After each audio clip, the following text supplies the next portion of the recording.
Assalamualaikum warahmatullahi wabarakatuh. Perkenalkan, nama saya Ivan Fahrul Nur Hidayat.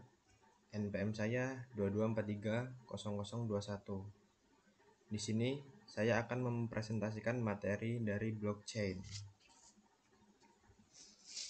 Secara singkat, blockchain merupakan sebuah teknologi yang menjadi dasar dari adanya perkembangan dalam lingkup mata uang yang bentuk kripto.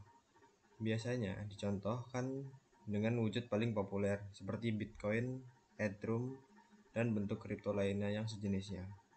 Perlu diketahui bahwa fungsi atau kegunaan dari blockchain tidak hanya berfungsi untuk menjadi mata uang kripto saja, tetapi juga dapat difungsikan menjadi sesuatu yang berguna di berbagai bidang lainnya seperti bidang digitalisasi dan bidang teknologi. Blockchain sendiri dianggap sebagai sebuah transaksi dengan bentuk digital yang tentunya memiliki susunan dan berlandaskan pada bentuk strukturnya. Dengan adanya struktur yang jelas tersebut, membuat rekaman catatan dari setiap individu atau disebut dengan blok akan menjadi terkait satu sama lain, seperti di rantai yang disebut dengan chain. Nah, pengertian blockchain di atas kami anggap belum lengkap dan masih berupa pengertian umumnya saja.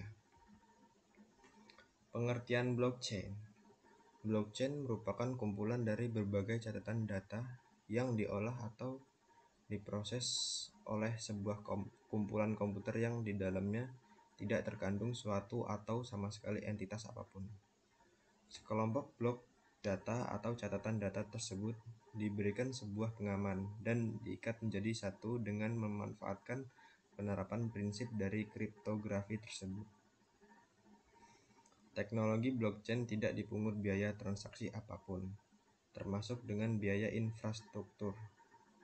Dengan keuntungan tersebutlah yang membuat blockchain dijuluki atau dianggap sebagai cara yang paling sederhana, cerdas, dan efektif untuk menyampaikan informasi dari satu orang ke orang lainnya dan seterusnya secara lebih aman dan tentunya berjalan secara otomatis.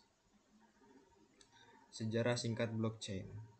Awal mulanya blockchain dimanfaatkan untuk digunakan pada Bitcoin dan dilakukan pengembangan pada sekitar tahun 2009.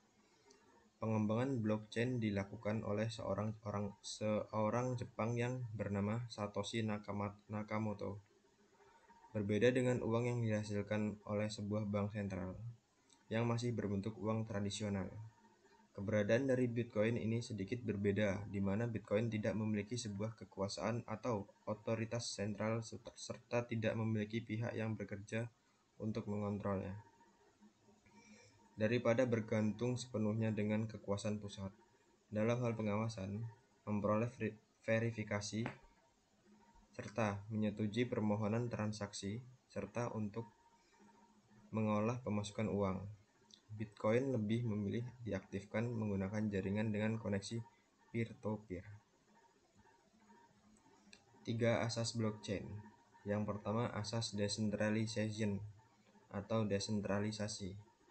Sebelum adanya Bitcoin dan BitTorrent, telah tercipta terlebih dahulu sebuah layanan yang bersifat terpusat, yang memiliki konsep ide yang lebih sederhana. Idenya sendiri memiliki inti seperti ini. Jika kita memiliki sebuah entitas yang bersifat terpusat, di mana kita dapat menyimpan sebuah data yang kita miliki. Di samping hal itu, kita harus dapat berinteraksi dengan entitas tersebut. Namun, perlu diingat bahwa hanya berinteraksi dengan entitas tersebut. Mengapa demikian? Karena hal itu bertujuan untuk mempermudah kita mendapatkan informasi yang kita perlukan.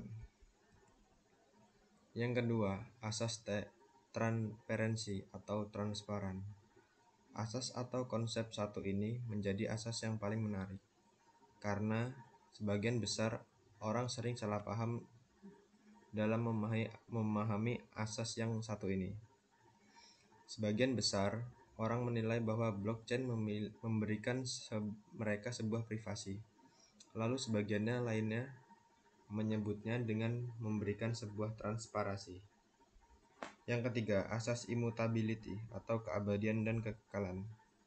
Kekekalan atau keabadian memiliki arti bahwa apabila sudah ada data yang terinput atau memasukkan database, maka data tersebut sudah tidak bisa dilenyapkan, dirusak, apalagi dihapus.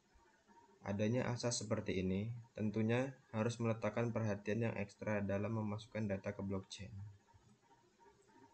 Manfaat blockchain. Manfaat blockchain dapat dimanfaatkan dalam semua bidang, terlebih bidang keuangan.